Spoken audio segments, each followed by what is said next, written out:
আগের এপিসোডে দেখেছিলাম জিনহাও হানফির ড্যাডকে বোঝায় আপনার কিছু সময় দেওয়া উচিত হানফিকে, কারণ সে একা ফিল করছে। নেক্সট এপিসোডে দেখি মোমো ফ্যাংকে বলে তুমি একদিন জ্যান ইউ এর মতন হার্ড ওয়ার্ক করে বড় হবে। এটা শুনে ফ্যাং খুশি হয়ে বলে সত্যি তুমি আমাকে বিশ্বাস করো? তো তখন জিনহাও বলে অবশ্যই তুমি জ্যান ইউ এর মতন খারাপ মানুষ হতে চাইবে না, মানে ও এতটা খারাপ যে ও পিয়ানো রুমে পুরো রাত বন্ধ ছিল আর এটা সে জানে না, মানে মর্নিং এসে জানতে পারে। মোমো শকড হয়ে বলে এটা কবে হলো? আমি তো ওর প্রতিটা আপডেট চেক করি কিন্তু এরকম কোনো নিউজ দেখিনি তো। তখন জিনহাও এর মনে পড়ে সে এই নিউজ ফার্স্ট টাইমে মমের কাছে শুনেছিল আর এই ডেট আজকের, তার মানে আজ জানিও পিয়ানো রুমে লক হবে। জিনহাও সেখান থেকে চলে যায় কারণ সে এই টাইমে জানিও এর সাথে দেখা করতে পারবে। আর সে যখন সেখানে পৌঁছায় সে তখন জানিওর ম্যানেজারের কথা শুনে। অ্যাকচুয়ালি জানিওর ম্যানেজার জেনে বুঝে জানিওকে পিয়ানো রুমে লক করেছিল যাতে এটা হেডলাইনে চলে আসে আর জানিওর স্টোরি আরো বেশি ফেমাস হয়। জানিও কিন্তু এর এগেনস্টে ছিল কারণ সে মিথ্যে দ্বারা ফেমাস হতে চায় না। জিনহাও তাদের কথা রেকর্ড করে নেয় যে এই এজেন্সির লোকেরা কতটা ফেক হয়। ওয়েল এরকমটাই হয়, মানে জানিওকে পিয়ানো রুমে লক করে চলে যায়, ডোর মর্নিং এ ওপেন হবে। অন্যদিকে জিনহাও আগে থেকেই লুকিয়েছিল সেখানে যাতে সে একা জানিওর সাথে কথা বলতে পারে। জিনহাও জানিওর কাছে আসে, যাকে দেখে জানিও শকড হয়। সে বলে তুমি এখানে কি করছো? তখন ও রেকর্ডিং অন করে শোনায় যে তুমি কতটা ফেক পারসন। জানিও বলে আমি জেনে বুঝে এখানে আসিনি, আমাকে জোর করে এখানে নিয়ে এসেছে। তো তখন জিনহাও বলে তোমার কাছে সব কিছুর জন্য টাইম আছে কিন্তু নিজের গার্লফ্রেন্ডের সাথে দেখা করার টাইম নেই। তো তখন জানিও বলে ও আমার গার্লফ্রেন্ড নয়, বরং আমি হানফিকে লাইক করি নাকি নানাকে। তারপর সে বলে আমি হানফিকে নিজের ফিলিংসের কথা বলেছিলাম কিন্তু হানফি আমাকে রিজেক্ট করেছিল এটা বলে যে ও আমাকে শুধু ফ্রেন্ডস ভাবে এবং সে চায় আমি নানাকে ডেট করি। জানিও তাকে অনেক বোঝায় যে দেখো আমি তোমাকেই শুধু লাইক করি, কিন্তু হানফি বুঝতে চায় না। তারপর জানিও জেলাস হয়ে নানার কাছে আসে এবং তাকে বলে আমি শুধু হানফিকে লাইক করি আর আমি হানফিকে ছাড়া আর কারোর কথা ভাবতে পারবো না। আর সে রেগে সেখান থেকে চলে যায়। এটা শুনে নানা অনেক বেশি কান্না করছিল কারণ জানিও একতরফভাবে তাকে রিজেক্ট করে চলে গেছে। প্রেজেন্টে এইসব কথা শুনে জিনহাও বলে তুমি অনেক সেলফিশ যে ডিরেক্ট ভাবেই তাকে রিজেক্ট করেছো। তো তখন জানিও বলে আর আমি কি করতাম, মানে আমি তো নানাকে আর মিথ্যে কথা বলতে পারি না। সেই দিন পর থেকে আমি তাদের কন্ট্যাক্টে ছিলাম না, এমনকি নানার অ্যাক্সিডেন্টের কথা অনেক পরেই জানতে পারি, কিন্তু এখন যেটা হওয়ার সেটাই হয়ে গেছে, তাকে চেঞ্জ করা তো যাবে না। আর হানফিরও সব ভুলে এগিয়ে যাওয়া উচিত। জিনহাও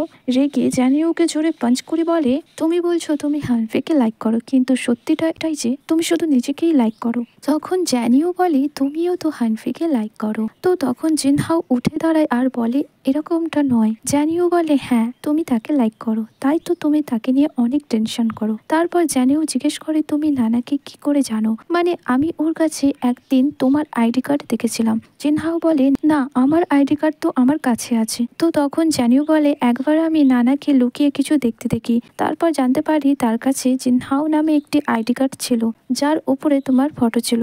আমি তাকে অনেকবার জিজ্ঞেস করেছিলাম এই ছেলেটিকে, কিন্তু নানা ওই সময় শুধু একটা কথাই বলেছিল এটা একটা সিক্রেট কথা। তো তখন জিনহাও বলে এরকমটা কিভাবে সম্ভব, আমি তো এখনো পর্যন্ত তার সাথে দেখা করিনি, তাহলে সে আমাকে কি করে জানে? তখনই সে কিছু অদ্ভুত মেমোরি দেখে যে সে সেই বারবিকিউ রেস্টুরেন্টে ছিল যেখানে নানার বার্ন হয়েছিল, সেখানে তাও জিনহাওকে একটি কাজ করতে বলছিল। তো তখন দেখি সেখানে জিনহাও এর আইডি কার্ডটি পড়ে গিয়েছিল যেটা জিনহাও জানে না। এইসব ভেবে জিনহাও এর উইক ফিল হচ্ছিল। তখন জানিও বলে তুমি কি ঠিক আছো?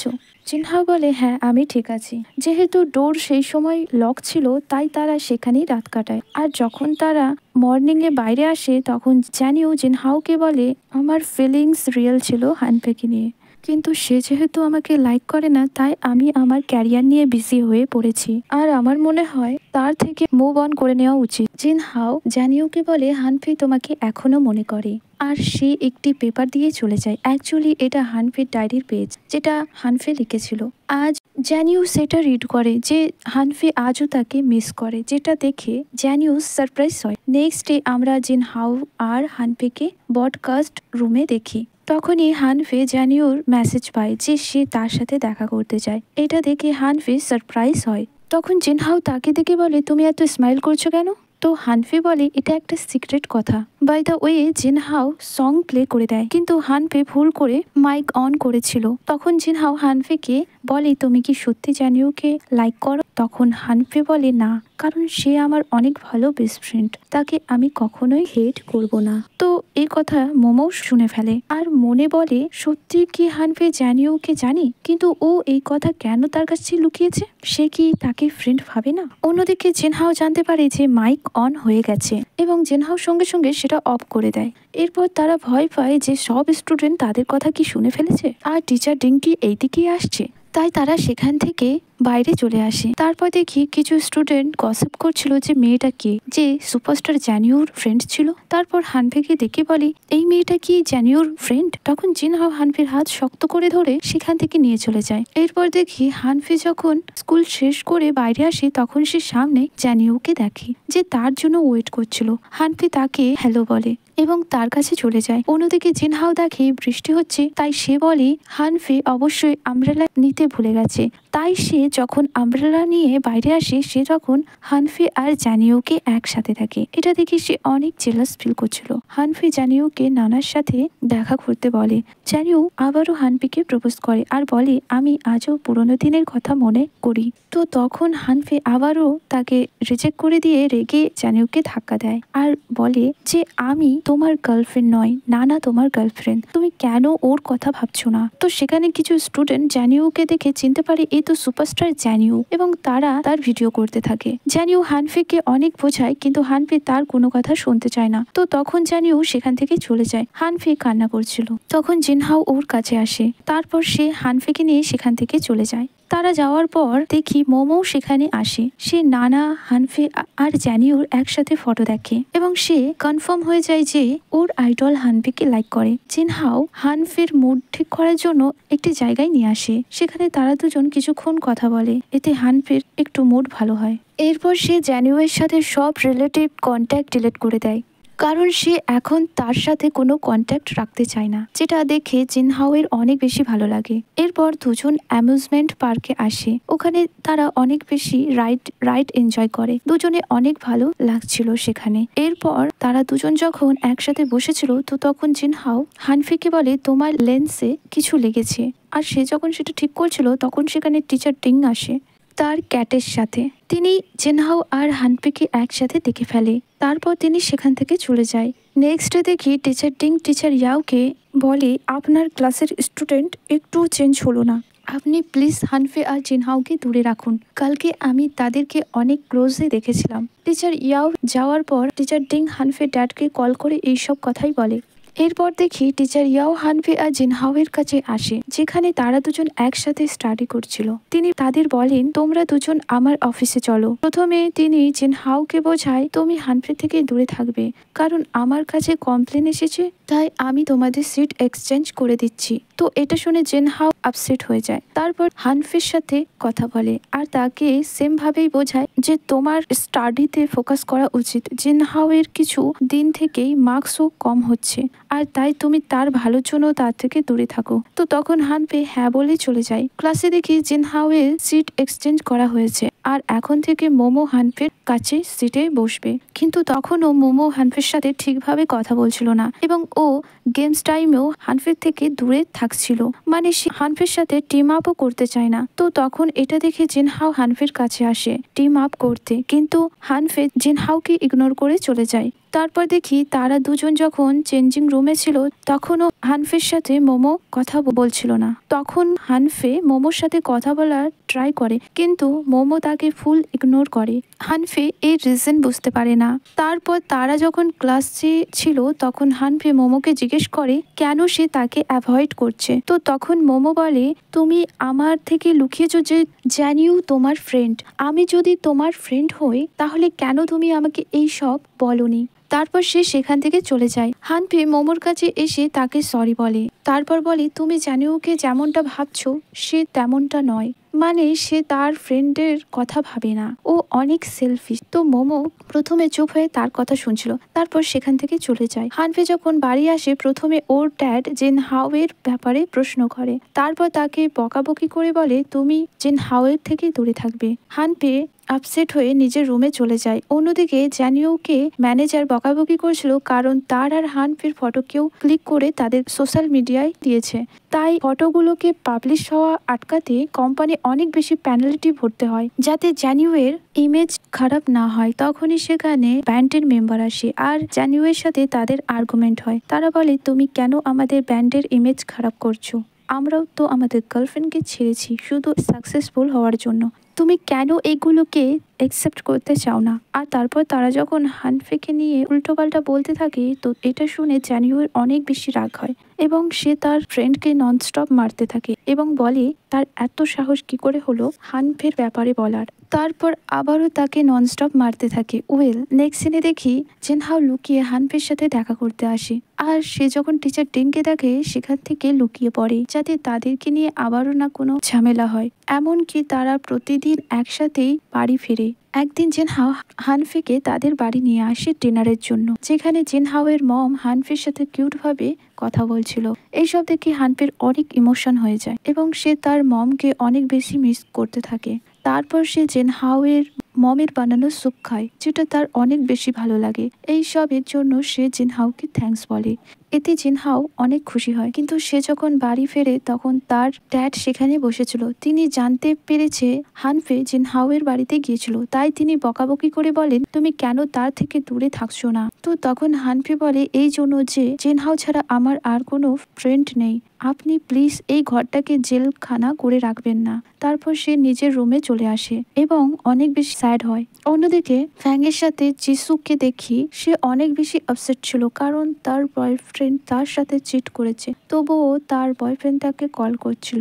তাই সে প্রথমে ফ্যাংকে হ্যালো বলতে বলে, তারপর সে তাকে বলে আমিও আমার নিউ বয়ফ্রেন্ড পেয়ে গেছি যে তোমার থেকেও বেশি রিচ আর হ্যান্ডসাম, তাই তুমি আমার পিছন ছেড়ে দাও। তারপর সে কল কাট করে দেয়। ফ্যাং অবাক হয়ে বলে আপনি এমনটা কেন করলেন। যিশু বলে আমি শুধু তাকে ভুলতে চাই। যিশু ফ্যাংকে নিজের সিক্রেট প্লেসে নিয়ে আসে যেখানে সে প্রথমে তার বয়ফ্রেন্ডকে অনেক কিছু বলে, তারপর সে অনেক বেশি ড্রিঙ্কস করে, তারপর সে আবারও বলতে থাকে কেন সে আমাকে চিট করলো। ফ্যাং যিশুর এইসব কাণ্ড দেখছিল। তারপর যিশু ডান্স করতে শুরু করে এবং তখন তাকে অনেক কিউট লাগছিল, যেটা ফ্যাং কিউট ভাবে দেখছিল।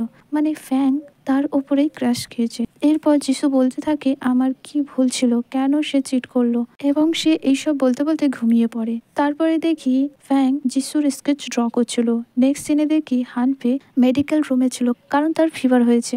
জিনহাও সিস্টারকে কল করে বলে আমার এখনই স্যুপ চাই। তো যিশু বলে আমি দিতে আসতে পারবো না। আর যখন জিনহাও মিথ্যে করে বলে যে ফ্যাং এর ফিভার হয়েছে, এটা শুনে যিশু বলে ঠিক আছে আমি যাব, কারণ আমি আমার স্টুডেন্টকে উইক দেখতে চাই না। জিনহাও মনে মনে বলে হ্যাঁ আমি জানি। অন্যদিকে মোমোকে দেখি সে মেডিকেল রুমে ছিল কারণ তার পায়ে চোট লেগেছিল, কিন্তু সে হানফেকে ইগনোর করে সেখান থেকে চলে যায়। এরপর দেখি ফ্যাং জিনহাওকে বলে আমার মনে হয় হানফে আর মোমোর মধ্যে আর্গুমেন্ট হয়েছে। তো তখন জিনহাও বলে থ্যাংক গড ফাইনালি তুমি এইগুলো নোটিস করলে। তখন ফ্যাং বলে এর মানে তাদের মধ্যে আর্গুমেন্ট অনেক দিন ধরে চলছে, কিন্তু আমি কেন এইসব জানতে পারিনি। তো তখন জিনহাও বলে এর কারণ তোমার আইকিউ অনেক কম। আমার তো চিন্তা হয় তোমার ফিউচার বাচ্চাদের জন্য, তাদের যদি তোমার মতন আইকিউ কম হয়। তখন ফ্যাং বলে হ্যাঁ আমিও তো এই ব্যাপার নিয়েই টেনশন করি, আমি এত স্লো কেন। এরপর আমরা যিশুকে দেখি সে জিনহাওকে কল করে বলে আমি স্যুপ নিয়ে এসেছি। তখন যিশু ফ্যাংকে মোমোর সাথে কথা বলতে দেখে, যেটা দেখে তার জেলাস ফিল হচ্ছিল। ফ্যাং মোমোকে বলছিল সে যেন হানফের সাথে প্যাচ আপ করে নেয়। তখন সেখানে জিনহাও আসে। যিশু তাকে বলে তুমি আমাকে মিথ্যে কেন বললে, আর তুমি এই স্যুপটা কার জন্য আনতে বললে। জিনহাও বলে আছে একজন যার নাম হানফে। তো তখন ফ্যাংও যিশুকে নোটিস করে। ফ্যাং যিশুর কাছে এসে বলে আপনি কখন এলেন। তো তখন যিশু বলে তুমি কেন এলে আমার কাছে, যাও তোমার ওই ফ্রেন্ডের কাছে আর নিজের হাতে করে খাওয়াও, পেন্টিং তো তোমার দ্বারা হয় না। জিনহাও সব বুঝতে পারছে যে ওর সিস্টার জেলাস আছে, কিন্তু ফ্যাং কিছুই বুঝতে পারছে না। যিশু বলে তুমি তো কখনোই পড়া করবে না, তারপর ফেল হয়ে যাবে আর কখনো কলেজে যেতে পারবে না, এতে আমার কি, আমি কেন তোমাকে নিয়ে টেনশন করব। এইসব বলে যিশু সেখান থেকে চলে যায়। নেক্সট সিনে জিনহাওকে দেখি সে নিজের হাতে করে হানফেকে স্যুপ খাওয়াচ্ছিল। তো তখন যিশু বলে, দেখো এই স্কুলের বয়রা সব রোমিও হয়ে বসে আছে। এটা শুনে হানফি নিজেই স্যুপ নিয়ে নেয়। জিনহাও সিস্টারের কাছে এসে বলে, তোমার প্রবলেমটা কি? তুমি কেন এখান থেকে যাচ্ছ না? জলদি এখান থেকে যাও আর নিজের জন্য নতুন বয়ফ্রেন্ড খোঁজো। যিশু বলে, এমনিতেও আমার কাছে অনেক অপশন আছে, কিন্তু আমি বুঝতে পারছি না আমি কাকে চয়েস করব, কারণ আমার মাইন্ড জলদি ভরে যায়। জিনহা বলে, দেখো তো এর এইসব বলতে লজ্জা ফিল হচ্ছে না। এরপর সে যখন চলে যায় তখন যিশু হানফের কাছে এসে বলে, তুমি সত্যি করে বলো আমাকে দেখে কত বয়স লাগছে? আমি কি ইয়ং লাগছি? তো হানফে যিশুকে ইমপ্রেস করতে বলে, আপনি পুরো আমার বয়সের মতন লাগছেন। এটা শুনে যিশু অনেক বেশি খুশি হয়। তারপর দেখি যিশু হানফের ড্রেস পরে স্কুল রাউন্ড ঘুরছিল আর সে তার স্কুলের দিনের কথা মনে করছিল আর খুশি হচ্ছিল। তারপর বলে, আমিও একদিন এরকম স্টুডেন্ট ছিলাম আর আজ ইয়ংও দেখাচ্ছি। ফ্যাং যখন যিশুর সাথে দেখা করতে আসে, ফ্যাং বলে, আপনি কেন এই স্কুল ড্রেস পরেছেন? আপনাকে নর্মাল ড্রেসেই ভালো লাগে, আর দেখো এই স্কার্টও অনেক বেশি ছোট। এটা শুনে যিশু রেগে বলে, তুমি কি আমার হাতে মার খেতে চাও? তো তখন ফ্যাং বলে, এর মানে আপনি অনেক প্রিটি লাগছেন। যিশু যখন চলে যায় তখন ফ্যাং বলে, আমি তো অনেক মেয়েকেই দেখেছি শর্ট স্কার্ট পরতে, কিন্তু যিশুকে শর্ট স্কার্ট দেখে কেন আমার খারাপ লাগছে? অ্যাকচুয়ালি ফ্যাং যিশুকে লাইক করতে শুরু করেছে, যেটা সে জানে না। নেক্সট সিনে দেখি তাদের স্কুলের নতুন ইংলিশ টিচার এসেছে। তিনি হানফে তারিফ করে বলে যে হানফে অনেক ভালো এসএস লিখেছে পেরেন্টসকে নিয়ে। তারপরে দেখি ছুটির সময় হানফে মোমোকে ফুল ইগনোর করে চলে যায়, যেটা দেখে জিনহাওয়েরও খারাপ লাগছিল। তাই সে মোমোর সাথে দেখা করতে আসে এবং তাকে সব কিছু বলে। সে বলে যে হানফে কেন তার স্কুলে ট্রান্সফার করেছে আর কেন সে জানিউকে হেট করে আর কেন সে জানিউকে নিজের ফ্রেন্ড ভাবে না, এবং তারপর বলে ওর নানা নামে ফ্রেন্ড আছে যে এখন কোমাতে আছে। এইসব শুনে মোমোর অনেক খারাপ লাগছিল যে হানফে শুরু থেকেই কতটা একা আর আমি তার সাথে খারাপ ব্যবহার করছি। নেক্সট ডে মোমো হানফে ডেস্কে অ্যাপেল রেখে দিয়েছিল এবং সে আবারও হানফের সাথে ফ্রেন্ডশিপ করে। এমনকি মোমো এখন আর জ্যানিওকে লাইক করে না। সব সত্যি জেনে যে জ্যানিও কতটা সেলফিশ, যে সে তার ফ্রেন্ডদের কেয়ার করে না। তো সেখানে জিনহাওকে দেখি সে খুশি হয় হানফিকে খুশি দেখে। তারপর দেখি ওরা একসাথে ডিনার করছিল আর অনেক ফানও করছিল। তো তখন ফ্যাং মোমোর ফটো তুলে বলে, কত ভালো ফটোর কোয়ালিটি, আমাকে এই লেটেস্ট ফোন গিফট করেছে আমার ড্যাড। তখন জিনহাও বলে, এটা তো এখনো পর্যন্ত লো কোয়ালিটি, ফিউচারে এর থেকে আরো ভালো কোয়ালিটির হবে। এটা শুনে ফ্যাং আপসেট হয়ে যায়, কারণ জিনহাও তার তারিফ করেনি। তারপর তাদের এক্সারসাইজ করতে দেখি, যেখানে জিনহাও ভালোভাবেই এক্সারসাইজ করতে পারছিল না। তখন হানফি বলে, চলো আমি করে দেখাচ্ছি। আর যখনই সে উপরে ওঠে তারা দুজন অনেক বেশি ক্লোজে হয়ে যায়। ফ্যাং জলদি জলদি করে ওদের ফটো ক্লিক করে, কিন্তু এতে করে তাদের দুজনের অনেক বেশি হার্ট বিট বেড়ে যায়। হানফি দূরে সরে গিয়ে আবারও এক্সারসাইজ করতে থাকে। তারপর রাতের সিন দেখি ফ্যাং জিনহাও এর বাড়ি এসেছিল। মম যখন ডিনার করার কথা বলছিল, জিনহাও ফ্যাংকে বলে, আজকে সেই দিন যেই দিন তুমি অনেক বেশি জেলাস হবে আর নিজের মনে অনেক ধরনের ফিলিংস ডেভেলপ করবে। তুমি যদি ফিউচারে শান্তিতে থাকতে চাও ভেবেচিন্তে ডিসাইড করবে, কোনো ব্যাপারে আপসেট হবে না। ফ্যাং কিছু বুঝতে পারে না সে তাকে কি বোঝাতে চায়। আর তারা যখন ডিনার করছিল তো তখন যিশু বলে, আমি নতুন বয়ফ্রেন্ড করেছি, সে কালকে বাড়ি আসবে, তাই জিনহাওকে বলে দাও সে যেন নাইস বিহেভ করে। এটা শুনে ফ্যাং এর খারাপ লাগে যে যিশু নিউ বয়ফ্রেন্ড করেছে। জিনহাও যিশুকে বলে, আমি কি বোকা যে তার সাথে খারাপ বিহেভ করব, যে এখান থেকে তোমাকে নিয়ে যাবে, মানে আমি তার সাথে আরো ভালো বিহেভ করব যাতে সে তাড়াতাড়ি তোমাকে এখান থেকে নিয়ে যায়। এটা শুনে যিশু জিনহাও এর সাথে আর্গুমেন্ট শুরু করে, কিন্তু ফ্যাং শক হয়ে বসেছিল যিশুর নিউ বয়ফ্রেন্ডের কথা শুনে। তাকে দেখে জিনহাও বলে, আমি প্রথমেই ওকে ওয়ান্ট করেছিলাম, কিন্তু সে যদি নিজেই মরতে চায় আমি আর কিছু করতে পারবো না। পরের দিন দেখি আজ পেরেন্টস মিটিং, তাই সব স্টুডেন্ট নিজের পেরেন্টস এর জন্য ওয়েট করছিল। আর তখন সেখানে একজন আননোন পার্সন আসে, তাকে হানফে নিজের ড্যাড বলে। এটা শুনে জিনহাও শকড হয়, কারণ হানফে সেই পার্সনকে নিজের ফেক ড্যাড বানিয়ে স্কুলে এনেছিল। হানফে বলে, আমি জানি আমার ড্যাড কখনোই মিটিং এ আসবে না। আমরা তখনই হানফের ড্যাডকে দেখি যে মিটিং অ্যাটেন্ড করতে এসেছে। আসলে জিনহাও তাকে টিচার ইয়াও নামে মেসেজ করেছিল। ক্লাসে হানফে আঙ্কেলকে বোঝাচ্ছিল আপনাকে শুধু আমার তারিফ করতে হবে। আর সে যখন তার ড্যাডকে দেখে অনেক বেশি শকড হয় যে তার ড্যাড এখানে কি করছে।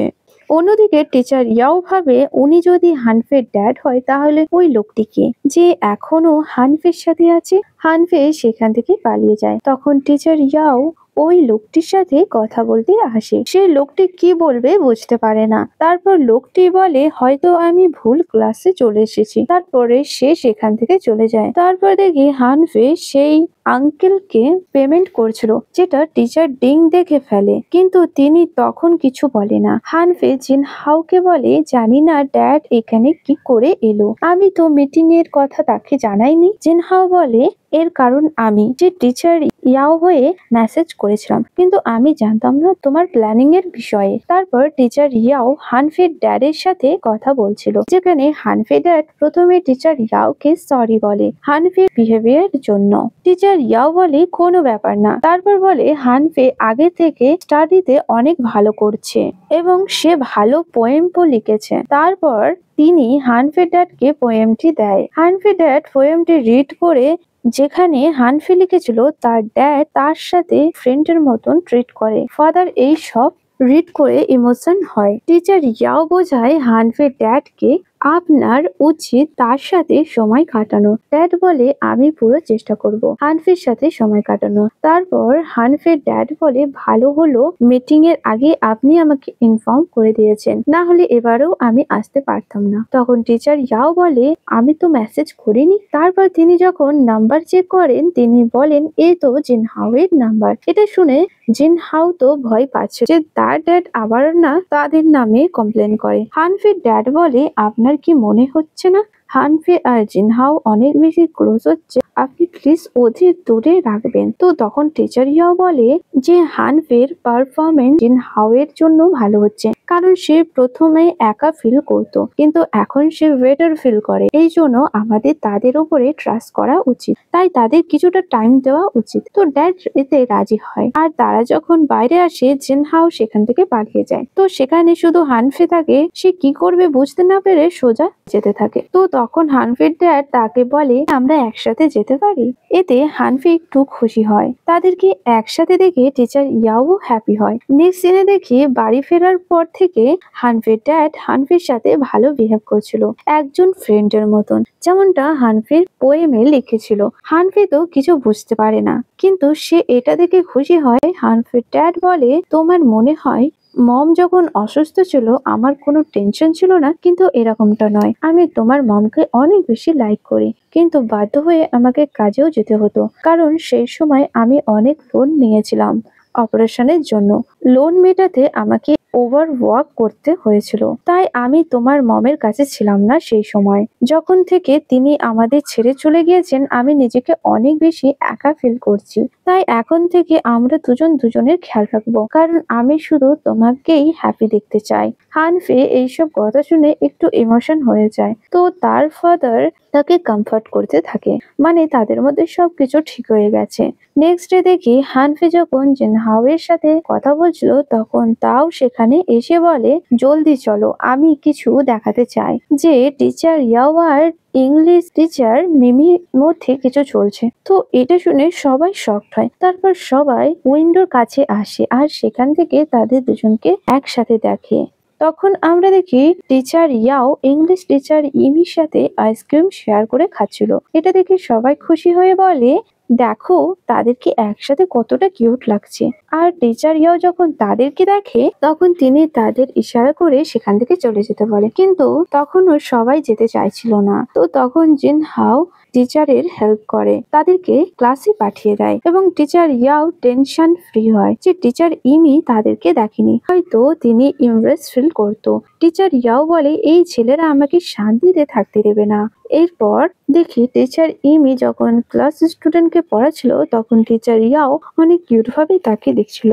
এরপর তাদের ক্যান্টিনের সিন দেখি এবং সত্যি তাদেরকে দেখে মনে হচ্ছিল তারা ডেট করছে, এই জন্য সব স্টুডেন্ট আরো বেশি গসিপ করছিল। তারপর দেখি তাও ফ্রেন্ডের সাথে ডিসকাস করছিল যে কে প্রথমে টিচার ইয়াওয়ের কাছে জিজ্ঞেস করবে। তখন দেখি তাও টিচার ইয়াওয়ের কাছে এসে বলে, স্যার আমি কি আপনাকে একটি প্রশ্ন করতে পারি? টিচার ইয়াও বলে, হ্যাঁ বলো। তখন তাও বলে, আপনাদের মধ্যে কিছু চলছে নাকি? তারা হাসতে হাসতে সেখান থেকে চলে যায়। টিচার ইয়াও বলে, সত্যি ওরা অনেক বেশি দুষ্টু হয়ে গেছে। কিন্তু এর মধ্যে টিচার ইয়াওয়ের হাতে গরম জল পড়ে যায়। এরপর দেখি টিচার ইমি টিচার ইয়াওয়ের হাতে মেডিসিন লাগিয়ে দিচ্ছিল, যেগুলো ক্লাস স্টুডেন্টরা দেখছিল। যখন টিচার ইমি তাদেরকে দেখে তারা সেখান থেকে চলে যায়। এইসব দেখে টিচার ইমির অকওয়ার্ড ফিল হচ্ছিল। টিচার ইয়াও ক্লাসের স্টুডেন্টদের বিহেভের জন্য তার কাছে মাপ চায় এবং বলে, আপনি প্লিজ এইসব ব্যাপারে মাইন্ডে নেবেন না, আমি নিজেই তাদের কারণে বিরক্ত আছি। এই সব কথা জিনহাও বাইরে থেকে শুনছিল। তারপর সে তাদের কাছে আসে আর বলে, স্যার আমি আপনার সাথে একটু কথা বলতে চাই, কিন্তু এখানে নয়। এরপর দেখি দুজন একসাথে আইসক্রিম খাচ্ছিল। অ্যাকচুয়ালি জিনহাও টিচার ইয়াও এর সাথে ডিল করতে এসেছে। টিচার ইয়াও নিজের স্টোরি বলে, আমি টিচার ইমিকে আগে থেকেই জানি, ফাইনালি এখন আমরা ফ্রেন্ড হয়েছি। জানি না কেন আমাদের নিয়ে স্টুডেন্টরা এত ভুল ভাবছে। তো তখন জিনহাও বলে, আমিও তো হানফির সাথে স্টাডি করছিলাম, কিন্তু আপনি আর টিচার ডিন ভুল ভেবেছিলেন যে আমাদের মধ্যে কিছু চলছে। কিন্তু আমি অবশ্যই আপনাকে হেল্প করব, কিন্তু একটা শর্তে, যে আপনি আমার ডেস্ক আগের জায়গায় চেঞ্জ করে দেবেন। এর বদলে আমি পুরো ক্লাসকে বুঝিয়ে দেবো যে আপনার আর টিচার ইমের মধ্যে কিছুই চলছে না, যাতে আপনাদের তারা বিরক্ত না করে। টিচার ইয়াও বলে, তুমি কি আমার সাথে ডিল করছো? জিনহাও বলে, হ্যাঁ। তো টিচার ইয়াও এতে রাজি হয়, যেটা শুনে জিনহাও খুশি হয়ে সেখান থেকে চলে যায়। এরপর জিনহাও তাদের ক্লাস স্টুডেন্টকে বোঝায় টিচার ইয়াও আর টিচার ইমের মধ্যে কোনো কিছু চলছে না, ওরা দুজন শুধু ফ্রেন্ড, হয়তো তারা ফিউচারে গিয়ে এক হতে পারে। আর আমরা যদি এরকম ভাবে তাদের রিলেশনশিপে ইন্টারফেয়ার করি, যার কারণে টিচার ইমি আপসেট হয়ে অন্য স্কুলে চলে যায়, তাহলে আমাদের বেচারা টিচার ইয়াও একা হয়ে যাবে। তো তখন পুরো ক্লাস বলে, ঠিক আছে আমরা তাদের রিলেশনশিপে ইন্টারফেয়ার করব না। এরপর দেখি যখন টিচার ইমি ক্লাস শেষ করে সেখান থেকে চলে যাচ্ছিল, তখন তিনি ফার্স্ট স্লিপ হয়ে পড়ে যাচ্ছিল। টিচার ইয়াও তাকে ধরে ফেলে। সব স্টুডেন্ট এসব দেখছিল। তারা যখন তাদেরকে দেখে তারা এমন ভাব করে তারা কিছুই দেখেনি। এটা দেখে টিচার ইমি অনেক বেশি ভালো লাগে। এরপর তিনি সেখান থেকে চলে যায়। এরপর দেখি মোমো কোথাও যাচ্ছিল। এটা দেখে হানফি বলে, তুমি কোথায় যাচ্ছ? কিন্তু সে কিছু বলে না, সে শুধু স্মাইল করছিল। আর তারপর দেখি জিনহাও সেই সিটে আসে। এটা দেখে হানফি অনেক বেশি খুশি হয়, কিন্তু সে বুঝতে পারে না যে জিনহাও টিচারকে কিভাবে রাজি করালো। এবং সে বাড়ি ফেরার সময় জিনহাওকে এই সব বিষয়ে প্রশ্ন করে। জিনহাও প্রথমে বলতে চাইছিল না, কিন্তু হানফি ফোর্স করাতে সে বলে দেয় যে ও টিচার ইয়াওয়ের সাথে ডিল করেছিল। রাত্রিরে দেখি হানফির ডায়েরিতে জিনহাওকে নিয়ে তারিফ করে লিখিয়েছে, আমার সব থেকে ভালো ফ্রেন্ড জিনহাও। কখনো কখনো ওর কথাই মনে হয় ও অনেক বেশি ম্যাচুয়ার। তো তখন জিনহাও এইসব কথা রিড করে স্মাইল করছিল। তো তখনই হানফির ফাদার আসে তার রুমে, আর সে হানফিকে মিল্ক দেয়। তিনি হানফিকে আরো বেশি কেয়ার করছে, যেটাতে হানফি অনেক বেশি খুশি ছিল। নেক্সট ডে দেখি আজ তাদের সবাই মান্থলি এক্সাম অ্যানাউন্স হয়েছে, যেখানে হানফি আগে থেকে ভালো স্কোর করেছে, কিন্তু মোমো আগে থেকে কম স্কোর হয়েছে। এটা দেখে মোমো অনেক বেশি আপসেট হয়। এরপর সে যখন বেঞ্চে বসেছিল, তো তখন ফ্যাং মোমোর সাথে কথা বলতে আসে। মোমো বলে, জানি না কি করে আমার স্কোর এত কম হচ্ছে। এটা শুনে ফ্যাং বলে, তুমি এর পরের বারে আরো ভালো করবে। এবং সে মোমোর মুড ঠিক করতে একটি বার্ড হয়ে দেখায় আর বলে, দেখো আমাকে শ্যাডোতে একটা বার্ডের মতন দেখাচ্ছে না, যে এমন ভাবে চলে। তো তখন মোমো হাসতে হাসতে বলে, তুমি অনেক বেশি ফানি। আর এরকম ভাবে মোমোর মুড ঠিক হয়ে যায়। নেক্সট সিনে দেখি সব স্টুডেন্টরা এক্সট্রা ক্লাস করছিল, কারণ সামনে এক্সাম। সেখানে দেখি জিনহাও হানফিকে স্টাডিতে হেল্প করছিল, কিন্তু ফ্যাং নিজের সিটে ছিল না, কারণ সে আজ আসেনি। এই জন্য মোমো আপসেট ছিল। এরপর দেখি ফ্যাং সেখানে আসে। মোমো অনেক বেশি খুশি হয়। তারপর দুজন কথা বলছিল। এরপর আমরা জানতে পারি মোমো অ্যাব্রডে চলে যাবে স্টাডি করার জন্য। সে ইংলিশে অনেক ভালো, এই জন্য সে ফ্যাংকে তার সাথে যেতে বলছিল, কিন্তু ফ্যাং মানা করে বলে আমার ড্যাড আমাকে অ্যাব্রডে যাওয়ার পারমিশন দেবে না। তখনই সেখানে লাইট চলে যায়। তখন দেখি তাওয়ের ভয় লাগছিল। সে মেয়েদের বলে তোমরা প্লিজ আওয়াজ করবে না। তখন একটি মেয়ে বলে যে আমরা নয়, তোমরাই বেশি আওয়াজ করছো। তাও ভয়েস চেঞ্জ করে তাদেরকে ভয় দেখাতে থাকে। তারপর ক্লাসের সবাই মিলে সং সিং করতে থাকে যাতে তাদের আর ভয় না লাগে। ফ্যাং এর অনেক বেশি ভয় লাগছিল, তো তখন মোমো ওর হাত ধরে বলে ভয় পেও না, আমি তোমাকে প্রোটেক্ট করব। ফ্যাং অনেক বেশি খুশি হয়ে তাকে থ্যাঙ্কস বলে। এরপর মোমো অনেক সাহস নিয়ে বলে তুমি অনেক স্পেশাল এবং থ্যাঙ্কস সবসময় আমার কেয়ার করার জন্য। এবং আমরা ফিউচারে মানে 10 বছর পরেও দুজন দুজনের কন্ট্যাক্টে থাকবো। ফ্যাং বলে 10 বছর পর মানে আমি যখন 28 বছর হয়ে যাব এবং তখন আমার কাছে আমার ওয়াইফ থাকবে, হয়তো তখন আমি তোমাকে টাইম দিতে পারবো না। তারপর ফ্যাং বসে বলে আমার খিদে পেয়েছে। মোমো তখন শক হয়ে দাঁড়িয়েছিল, কারণ সে ফ্যাং এর এইসব কথা শুনে হার্ট হয়েছে যে ফ্যাং তাকে ফ্রেন্ডের বেশি কিছু ভাবে না। এমনকি সে প্ল্যানিংও করে নিয়েছে যে সে অন্য কাউকে নিজের ওয়াইফ করবে। এমনকি সে কখনো ভাবেনি যে আমিও তো তার ফিউচার ওয়াইফ হতে পারি। মোমো আপসেট হয়ে সেখান থেকে চলে যায়। ফ্যাং এইসব বিষয় বুঝতে পারে না। মোমো তাকে লাইক করে। এরপর দেখি ফ্যাং মোমোকে খুঁজছিল। সে জেনহাও আর হানফিকে দেখে বলে মোমো ক্লাসে নেই। হানফি বলে তুমি কি তাকে কিছু বলেছো? ফ্যাং বলে না।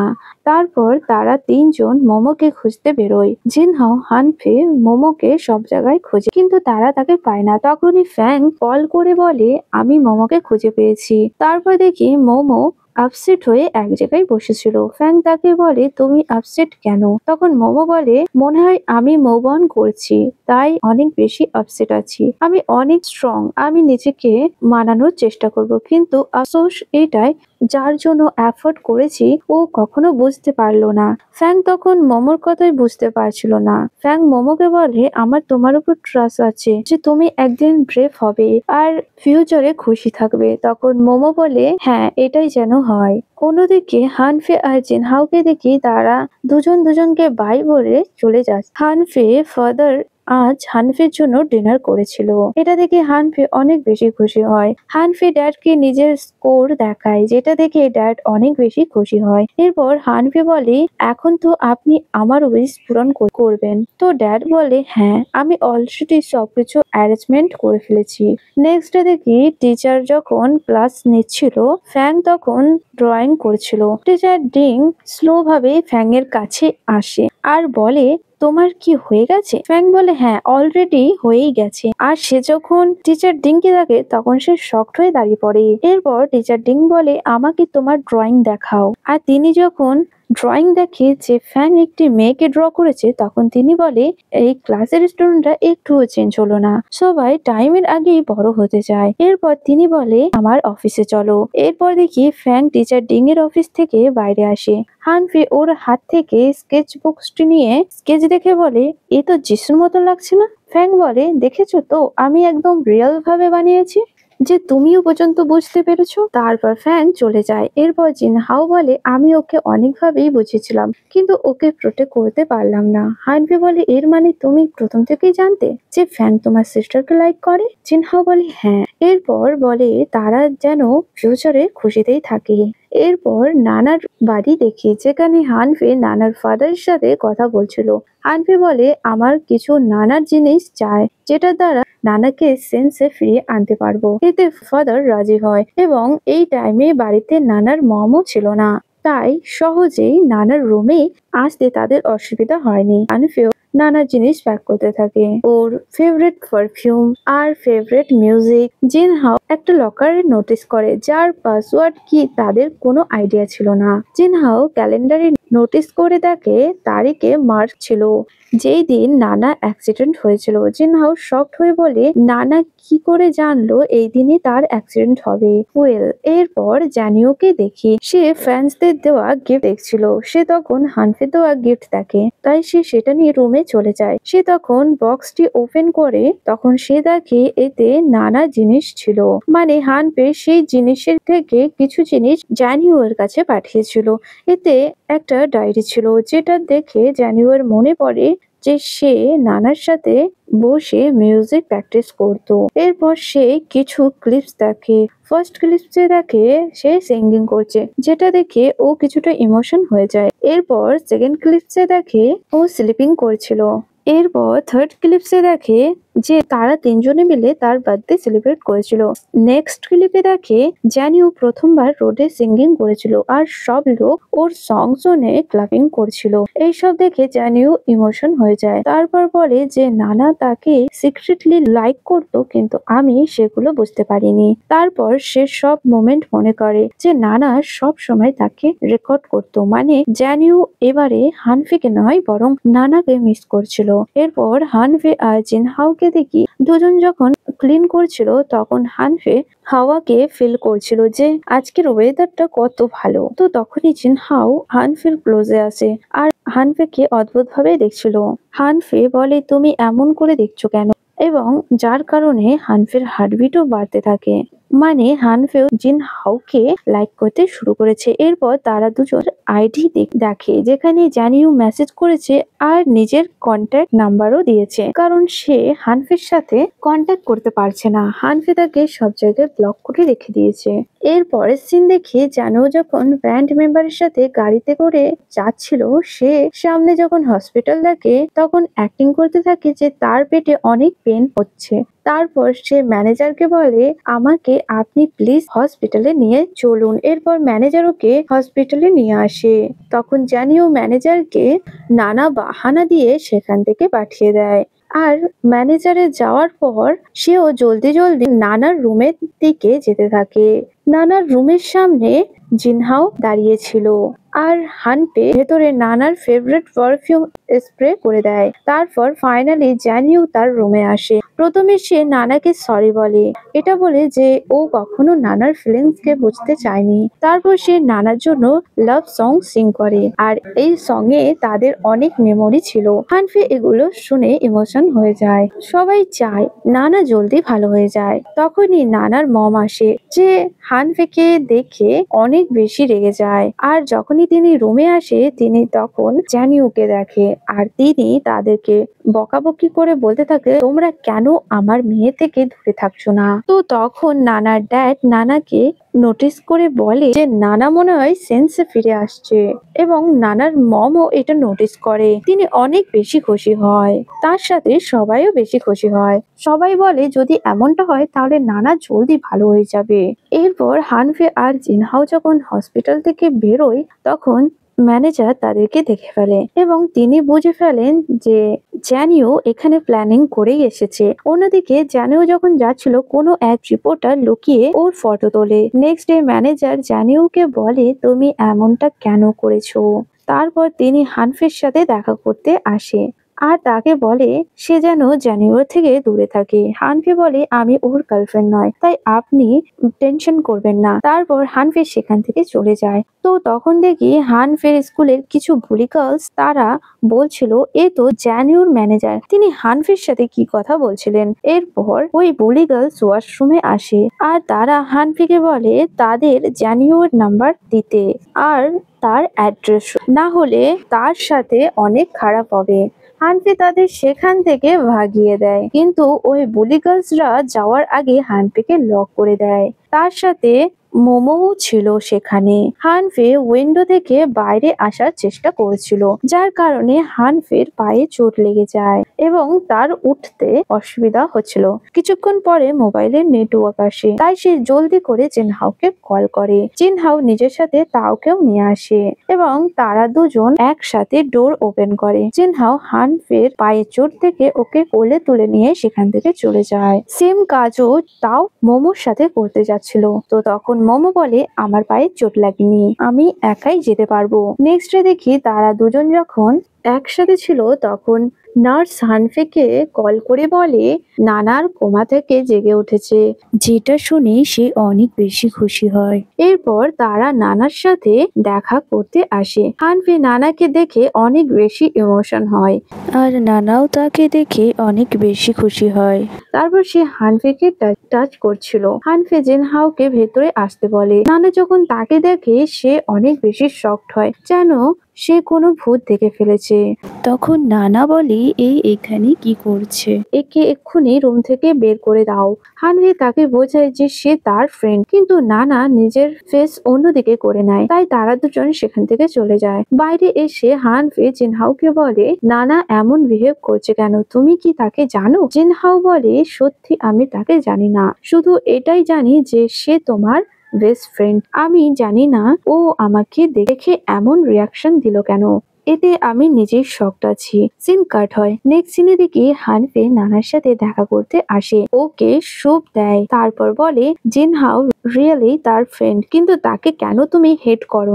তোমরা কি দুজন দুজনকে জানো? তো নানা বেশি কিছু বলে না, সে শুধু এটাই বলে তুমি শুধু জিনহাওয়ের থেকে দূরে থাকবে, এখন তো তোমার বেস্ট ফ্রেন্ড আমি, আর আমি তো এখন ফিরে এসেছি, তাই তুমি তার থেকে দূরে থাকো।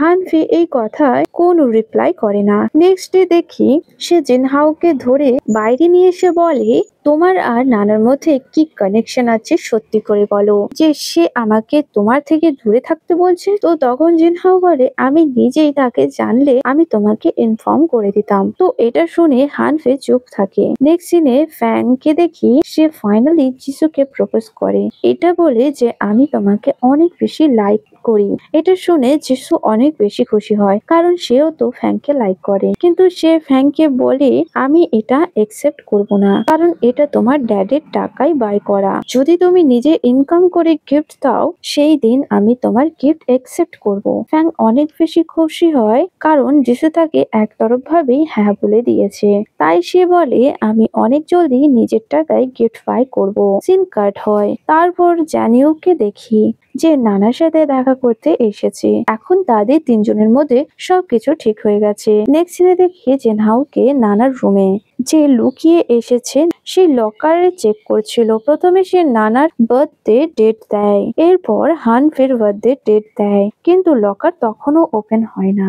আর সে যখন লাস্টে নানার অ্যাক্সিডেন্টের ডেট দেয় তো তখন লকার ওপেন হয়ে যায়। সে প্রথমে তার আইডি কার্ড পায়, এরপর সে একটি অ্যালবাম পায় যেটা ফিউচার টাইমেই ছিল, মানে এই টাইমে ছিল না। জিনহাও বুঝতে পারে যে নানার তার মতন টাইম ট্রাভেল করেছে, আর সে যেমন ভাবে নিজের সাথে হানফের ডায়েরি নিয়ে এসেছিল সেম তেমনই ভাবে নানাও এই অ্যালবামটি নিয়ে এসেছে। তারপর অ্যালবামটি নিয়ে নানার কাছে আসে আর বলে আমি জানি তুমি আমার মতন ফিউচার থেকে এসেছো। নানা শকড হয়ে বলে তুমি মানে তুমিও কি ফিউচার থেকে এসেছো? তো তখন জিনহাও বলে হ্যাঁ, এখানে হানফেকে বাঁচাতে এসেছি, আর আমরা দুজন যখন ফিউচার থেকে এসেছি চলো আমরা ফ্রেন্ড হয়ে যাই, যাতে একসাথে ফার্স্ট কে চেঞ্জ করতে পারি। নানা হ্যাঁ বলে। নানা বলে আমিও তোমার মতন হানফেকেই প্রোটেক্ট করতে এসেছিলাম, আমি যদি ফার্স্ট চেঞ্জ না করতাম তাহলে এই বেডে আমার জায়গায় হানফে হতো। জিনহাও শকড হয় এই কথা শুনে যে নানা তাকে কি বলতে চায়। অ্যাকচুয়ালি এখানে তিনটে টাইমলাইনের কথা বলা হয়েছে। আমরা সবার প্রথম টাইমলাইনের কথা জানবো, যেটা নানা জিনহাওকে বলে হানফে অনেক ফোর্স করছিল তাকে বারবিকিউ রেস্টুরেন্টে গিয়ে যেতে, কারণ ওই জায়গার খাবার অনেক ভালো। তো তখন তুমিও নিজের ফ্রেন্ডের সাথে সেখানে এসেছিলে, তোমার ফ্রেন্ড তোমাকে ফোর্স করছিল যে আমাদেরকে ওই টেবিল থেকে সরাতে হবে, কারণ সেই সময় কোনো সিট খালি ছিল না, তাই তুমি আমাদের কাছে এসেছিলে আর আমাদের সিট থেকে উঠতে বলছিল। তখন হানফে তোমাকে মানা করে দিয়েছিল, কিন্তু আমি দেখি তুমি তোমার বন্ধুদের কারণে বিরক্ত ছিলে, তাই তুমি আমাদেরকে বারবার করে সেখান থেকে যেতে বলছিলে। এটা দেখে আমি হানফেকে বলেছিলাম চলো এখান থেকে চলে যায়, তো হানফে তখন রাজি হয়, কিন্তু যাওয়ার আগে হানফে তাওয়ের সাথে আর্গুমেন্ট করেছিল। আর যখনই আমরা বাইরে আসি আমার তখন মনে পড়ে আমার পার্স ভেতরে আছে। হানফি যখন যায় আমার পার্স আনতে তখনই এক ট্রাক এসে হানফিকে ধাক্কা দেয় আর হানফির সেখানে ডেথ হয়ে যায়। প্রেজেন্ট টাইমে জিনহাও শক ছিল এই সব শুনে। জিনহাও বলে তাই আমার টাইমলাইন ওয়ানের কিছু কিছু ড্রিমস আসে। নানা বলে অনেক দিন হয়ে গেছিল কিন্তু আমার মনে অনেক রিগ্রেট ফিল হচ্ছিল যে আমি নানাকে প্রোটেক্ট করতে পারিনি, কারণ আমি তাকে রেস্টুরেন্টে যেতে বলেছিলাম। তারপর আমি ফিউচারে তাকে মিউজিক শোনার সময় দেখেছিলাম। তারপর আমি ফার্স্টে চলে আসি, মানে টাইমলাইন 2 এ। এরপর নানা টাইমলাইন 2 এর সিন বলে যে হানফি তাকে ফোর্স করছিল বারবিকিউ রেস্টুরেন্টে যেতে, কিন্তু আমি তাকে অনেক বোঝাই কিন্তু ও আমার কথা শুনছিল না, তাই আমি বাধ্য হয়ে তার কথায় রাজি হয়ে যাই। এরপর আমি হানফির আসার আগেই বারবিকিউ রেস্টুরেন্টে চলে আসি, আর আমি যখন তোমাদের আসতে দেখি আমি তখন ইচ্ছা করে তাওয়ের পায়ে বমিট করে দিই, আর তারপর আমি সরি বলে তাওকে কিছু পেমেন্ট করে সেখান থেকে চলে যেতে বলি। কিন্তু এতে হানফির তো ইনসিডেন্ট স্টপ হয়ে যায়, কিন্তু আমি ইনসিডেন্টের মধ্যে পড়ে যাই এবং তারপর আমি কোমাতে চলে যাই। অ্যাকচুয়ালি টাইমলাইন 2 সেটা ছিল নানা কোমায় যাওয়ার পর যখন হানফি প্রথমবার জিনহাওয়ের স্কুলে ট্রান্সফার হয়েছিল। নানা বলে টাইমলাইন 2 তে হানফি সুসাইড করে নিয়েছিল, কারণ হসপিটালে আমার কন্ডিশন সিরিয়াস হয়ে গিয়েছিল আর সে এই সব কিছু ভেবে অনেক বেশি রিগ্রেট ফিল করছিল, তাই সে বিল্ডিং এর ট্রেস থেকে সুসাইড করে নেয়। ওর ডেথ হওয়ার পর আমি ঠিক হয়ে গিয়েছিলাম। অ্যান্ড এখন যে টাইমলাইনটা চলছে যেখানে আমরা দুজন আছি এটা টাইমলাইন 3, আর এরকম রিপিট হতেই থাকবে কারণ আমাদের মনে রিগ্রেট আছে। আমরা যদি এই টাইমলাইনের হানফিকে প্রোটেক্ট করতে পারি তাহলে সবকিছুই নর্মাল হয়ে যাবে আর আমাদের কারোর মনে কোনো রিগ্রেট থাকবে না। তো তখন জিনহাও বলে আমি হানফিকে প্রোটেক্ট করব, মানে আমি যে কোনো ভাবেই তাকে প্রোটেক্ট করব। সিন কাট হয় আর এরকম ভাবে দিন কাটতে থাকে। তারপর সিন দেখি জিনহাও ডায়েরিতে লেখে কাল সেই দিন, মানে আমাকে যে করেই হোক হানফিকে প্রোটেক্ট করতেই হবে। তারপর ও স্কুল ড্রেস পরে হানফির বাড়ির সামনে বসে থাকে যাতে হানফি তাকে ছাড়া স্কুলে না যেতে পারে। হানফি বাইরে এসে দেখে যে জিনহাও তার বাড়ির সামনে দাঁড়িয়ে আছে, তাই সে জিনহাওকে বলে তুমি কখন এলে? তখন জিনহাও বলে কিছুক্ষণ আগে এসেছি। এরপর দুজনই ভালোভাবে এক্সাম দেয় আর যখন তারা খুশি খুশি বাইরে আসে জিনহাও মনে মনে বলে আমি আজ হানফিকে বাড়ি যেতে দেব না, না হলে আমি তাকে ফলো করতে পারবো না। জিনহাও হানফিকে বিচ সাইডে নিয়ে আসে যেখানে তারা ভালো সময় কাটায়। জিনহাও বারবার নিজের ঘড়ি দেখছিল আর মনে মনে বলছিল আজ যে করেই হোক দিনটা ভালো করে কাটাতে হবে যাতে আমি পুরো লাইফ হানফির সাথে থাকতে পারি। সরি হানফি, আমি একটু বেশি সেলফিশ হচ্ছি, আমাকে তোমাকে প্রোটেক্ট করতেই হবে। অন্যদিকে আমরা অ্যাম্বুলেন্স দেখি। এরপর আমরা এমার্জেন্সি রুম দেখি যেটায় একদম টাইমলাইন 2 এর মতন দেখাচ্ছিল, মানে এবারেও সেম ডেটেই নানার কন্ডিশন খারাপ হয়ে গেছে। এরপর দেখি নানার প্যারেন্টস এর কাছে নার্স সাইন করতে আসে। এই সব দেখে ওর মম অনেক বেশি ভেঙে পড়েছিল। অন্যদিকে হানফিকে নার্স মেসেজ করে বলে নানার আবারও সিরিয়াস কন্ডিশন হয়ে গেছে। হানফি যখন মেসেজটি রিড করে সে তখন নানার কাছে আসতে চায়, কিন্তু জিনহাও তাকে যেতে দিচ্ছিল না। জিনহাও তাকে বলে প্লিজ তুমি যেও না, ও জলদি ভালো হয়ে যাবে, কিন্তু হানফি তার কোনো কথা শোনে না। সে বাস ধরে সেখান থেকে চলে যায়। তাই জিনহাও তাকে ফলো করতে থাকে কিন্তু ফলো করতে পারে না। অন্যদিকে জানিও যে কনসার্টের জন্য রেডি হচ্ছিল সে তখন জানতে পারে নানার সিরিয়াস কন্ডিশনের ব্যাপারে। সেও শপিং এ চলে গিয়েছিল, কিন্তু এরপর সে কনসার্টে আসে। সে প্রথমে নানার জন্য সং সিং করছিল কিন্তু সে নিজেকে বেশিক্ষণ আটকাতে পারে না, তাই সে তখনই কনসার্ট ছেড়ে নানার কাছে যেতে থাকে। অন্যদিকে দেখি হানফি হসপিটালে আসে আর যখনই নানার মম তাকে দেখে তো তখন তিনি হানফিকে জোরে স্ল্যাপ করে বলে যে তোমার কারণে আমার নানা এত সিরিয়াস কন্ডিশনে আছে আর তার জায়গায় তোমার মরে যাওয়াই উচিত, নাকি আমার মেয়ে নানাকে। তো তখন হানফি আরো বেশি রিগ্রেট ফিল করছিল। হানফিকে ট্রেসে দেখি সে সুসাইড করতে চায়।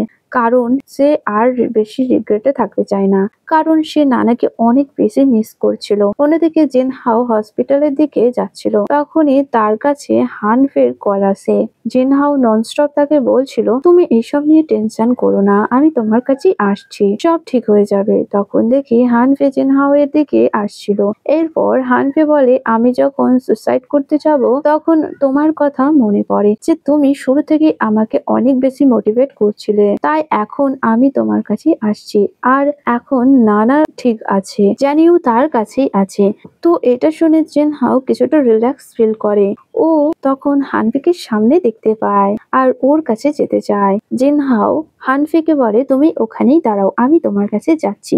আর জিনহাও এটা ভাবতে ভাবতে রোড ক্রস করছিল যে আমি ফাইনালি ফার্স্ট চেঞ্জ করতে পেরেছি, আর এখন থেকে হানফি অনেক বেশি খুশি থাকবে, কারণ তাকে আমি হ্যাপি রাখবো।